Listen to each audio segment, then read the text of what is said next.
महाराष्ट्रातल्या जनतेने अतिशय विश्वासानं मोठ्या बहुमतानं महाराष्ट्रामध्ये महायुतीचं सरकार या ठिकाणी निवडून दिलं। त्यामुळे महाराष्ट्राचे मुख्यमंत्री सन्माननीय देवेंद्रजी फडणवीस, उपमुख्यमंत्री सन्माननीय एकनाथजी शिंदे आणि अजितदादा पवार यांनी सर्वांनी एकमताने निर्णय घेतला की विधिमंडळात निवडून आलेले सदस्य जरी ते मंत्रिमंडळात गेले तरी त्यांनी आठवड्याचे 3 दिवस हे मंत्रालयामध्ये थांबून इतर 2 दिवस महाराष्ट्राच्या इतर दौऱ्यावर आणि किमान एक दिवस आपल्या विधानसभा मतदारसंघामध्ये आपल्या जिल्ह्याकरता त्या ठिकाणी दिला पाहिजे।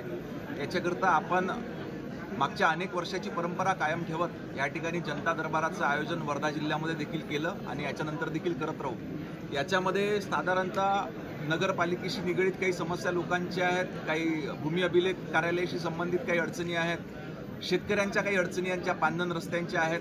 ह्या समस्या एकत्रित करून त्याचा निपटारा करण्याचा प्रयत्न आमच्यामार्फत या ठिकाणी होतो आहे। एखादी समस्या जर सुटत नसेल तर आत्महत्या हा काही त्याच्यावर मार्ग नाही आहे, मला असं ह्या ठिकाणी वाटते। निश्चितच ही बाब काही चांगली नाही आहे, याचा आम्ही देखील निषेध करू, परंतु ह्या प्रकरणाची सखोल चौकशी करून त्या कुटुंबाला लवकरात लवकर कसा न्याय देता येईल याचा प्रयत्न करू।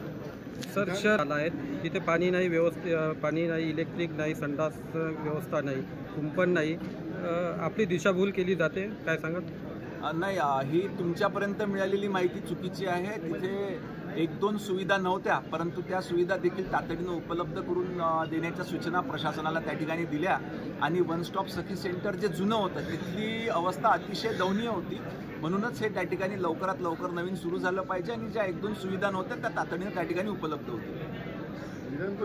जो निर्णय घेईल तो पक्षाकरता आणि सर्वांकरता अंतिम निर्णय आहे।